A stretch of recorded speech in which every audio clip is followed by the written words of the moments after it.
no, come on, Carnegie. No, he didn't do anything. You don't do anything either. Way to go. Box, Eric. Way to go, buddy. Eric. No, don't get involved here. Watch where you're shoving. Watch where you're shoving. Watch where you're shoving, bud. Let's go in the box to clean this up, okay? Don't step out of the box, Eric. Hold it. Eric! Seriously. Come on. Stop that. Just stop. Let's just get this game over with. They're bigger, they're faster, and they're stronger. And they train 12 months a year.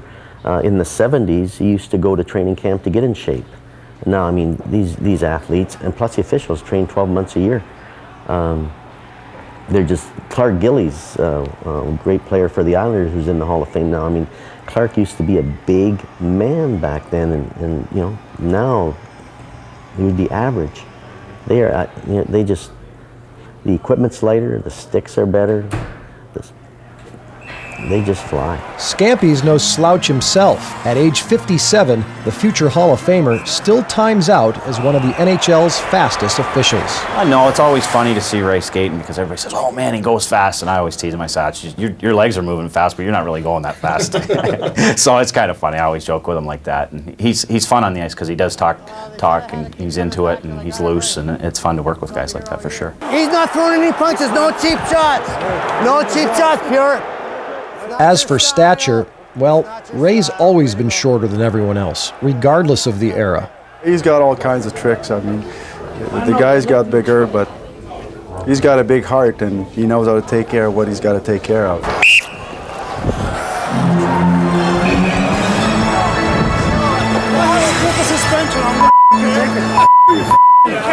Come on, Peter, let's go.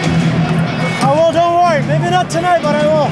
The respect he gets on the ice is unbelievable, just unbelievable. He can talk to guys and settle a lot of things down that needs to be settled down just because of his experience. And it's fun to be out there with guys like that, obviously. And it makes our job a little bit easier when it really does get tough out there. Let him take the minor away. Scampy began figuring it all out back in the late 60s. His junior C playing career ended at age 20. He was able to stay involved on ice when a mentor invited him to become an official for local games in Guelph. Eventually, he joined the Ontario Hockey Association, and positive reviews led to weekend games in the American Hockey League. From there, I got invited to an NHL rookie camp where about 50 who they felt were pretty good officials went to a camp, and from that camp, they invited 5 or 6 guys to the National Hockey League camp. And from that camp, I got invited to the NHL camp, and I got hired. And for more than 3 decades, he's been zipping back and forth along the boards, cruising, calling, and controlling. Hey, Bobby, got a power play. You got a power play, boys. Penalty, Scott. No problem. For what? Got a power play, Bob. What? You guys push right in. I'm trying to score a goal. Yeah, right. Hey. Tell him that if I'm going to run the goalie while we have the power play, he's got another thing coming. He's also a master of self-preservation. He's never missed a game. Oh, no!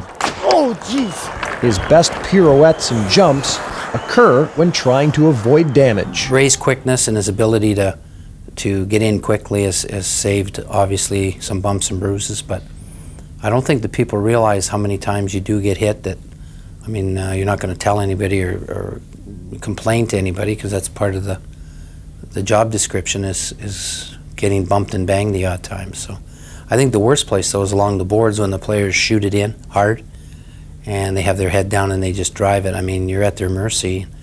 And his quickness and his ability to avoid the puck has obviously saved him some serious injury that other people perhaps have sustained over the years. Whoa! Oh, Rich, geez. The biggest physical challenge for linesmen, cooling tempers, breaking up combatants, especially back in the days of old-time hockey, old-time line brawls. Yeah, there was a lot of them. There was a lot of them in the 70s. It was interesting hockey. It was interesting. Oh, the Flyers in the 70s were fearless. I mean, they were such a successful franchise that they didn't really concern themselves with taking penalties. They would just kill them off. So, I mean, if they were taking penalties, getting scored on every time, Mr. Shiro would have changed their tactics, but he didn't have to. They were an interesting squad. Fight protocol hasn't changed. Usually 3 criteria before we break up a fight. If they're evenly matched, we'll allow them to fight. If they fall to the ice, we break it up immediately. And if one guy is getting a distinct advantage, we'll break it up immediately. But the guys that do some fighting, they have just a mutual respect for one another. They'll get their licks in, and then basically they'll stop on their own. I mean, it happens constantly. Might want to reconsider how you approach these guys. You're going to end up short. It's a joke. But you're going to end up short-handed in a 1-1 hockey game. I don't think you want to do that, okay? Puritan the other night along with Cairns. I mean, it was quite obvious Puritan wanted a piece of Cairns, but Cairns chose not to fight. Puritan got 4 minutes. Cairns got 2, got the 2-minute advantage, but Puritan realized that the Cairns didn't want to fight, and he didn't. He could have started wailing away, but he chose not to. Which they have a mutual respect for one another. It's really unique. They say you're retiring, but you're gonna come back as a ref. That's what I heard. I'm coming back as a trainer. Oh, yeah. Rangers will be going, where's our equipment? You never worked so hard in your life. Oh, please.